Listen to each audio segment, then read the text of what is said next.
Alexa here from the blog, theduvallhomestead.com, and today we are going to make homemade mochas. This is something I love to make around the Christmas time of year.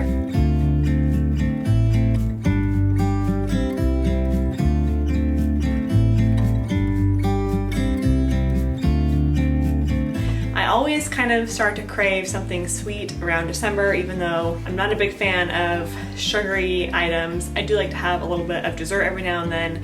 But anyway, this drink is kind of inspired by Starbucks because they always have these peppermint mochas and these fancy lattes. And while they might taste good, they have so much sugar in them. I actually looked it up, and a pump of their syrup is 5 grams of sugar, and then a grande, like vanilla latte, has I think 4 pumps. So that's 20 grams of sugar, which is a lot. In an effort to minimize the amount of sugar that we are eating, I like to make our own desserts and sweets whenever possible. So this mocha recipe is super easy. It only uses a few from scratch ingredients, which you will see right behind me right here. So I'm gonna take you along with me as I make this homemade mocha from scratch. Oh, and we'll also make homemade whipped cream. So all you're going to need for this recipe is a small stovetop pot, a whisk, and then a latte frother, which is optional to get your latte really frothy. So in my stovetop pot, I'm going to combine half a cup of whole milk. Now you can use whatever milk you like here. In fact, if you want to use something that is non-dairy, like an almond milk or coconut milk, you can. I think it's best with a nice fatty whole milk or even raw milk because you want that really creamy, velvety texture. 3 tablespoons of half and half, which is about what I have pre-measured in this cute little cup here. And then 1 whole cup of freshly brewed organic dark coffee. Now you can use whatever coffee you like. We like to have this really dark, especially if you like the taste of the coffee in the mocha. So it's more like a coffee drink instead of a hot chocolate. So 1 whole cup of brewed coffee of your choice. We drink an organic coffee that's really delicious that we've been having for a long time, and we freshly ground the coffee beans, which I highly recommend. I will leave a link below to the coffee that we use. To that, we're gonna add a dash of vanilla extract. I always say dash because I don't ever measure my vanilla extract. It's probably half a teaspoon, but if you dash it, it's just gonna taste better. 2 tablespoons of raw honey. This is your natural sweetener. Honey is really good for you, especially during the colder months.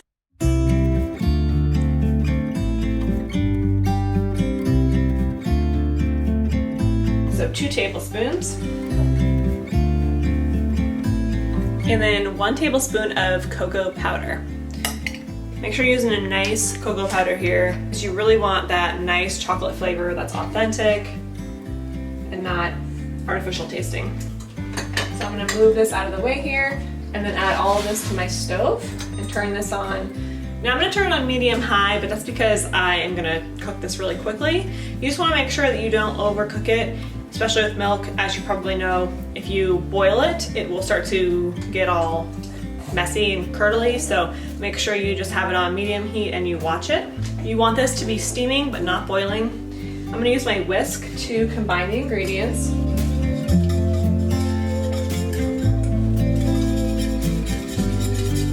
While you are waiting for that to heat up, you can make your homemade whipped cream. Now I pre-made mine a couple days ago because we have been drinking these every day for the past few days. So I'm not gonna be showing it on here, but I will tell you what the recipe is. In a mixing bowl or a stand-up mixer, combine half a cup of organic heavy whipping cream, half a teaspoon of sugar. This is one of those times I like to add some white sugar, but you could also omit this. A dash of vanilla extract and 2 pinches of cinnamon. Mix on high for about 5 minutes until the cream thickens into whipped cream. Now, if you want to make this into a peppermint mocha, you can do that a couple different ways. One, you can take a candy cane and crush it up, smash it with a back of a spoon, and then put the crumbled up candy cane into the mocha and let it just kind of dissolve, and the flavors of the peppermint will get into the mocha as it's warming up. The other way, which is what I've been doing, is I take my safe peppermint essential oil, and I say that because you want to make sure you're getting high quality tested oil that is safe for internal use. And Because it's so strong, you definitely don't want a whole drop. You want a very small amount. So what I do is I take the cap off and I just fill the cap with water, and then I dump the water that's in the cap into the mocha. This is enough to get just a little bit of peppermint flavor into the mocha. Another thing you could do is take the lid off your essential oil bottle and dip a toothpick in, just the tip of the toothpick, and then dip that into your milk mixture. Hi, sweetheart. Do you like mochas? Okay, so we're steaming, and so we're done here.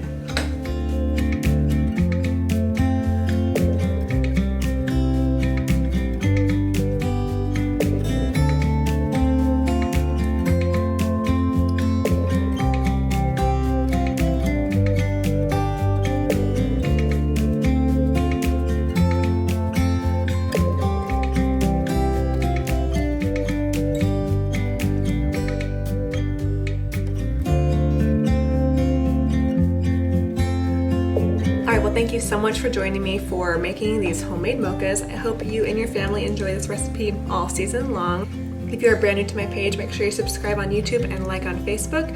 Every week I post a new farm-to-table recipe like this one and homemade natural living. Now I'm going to enjoy this mocha as we decorate for Christmas. Thank you so much for stopping by the Duvall Homestead.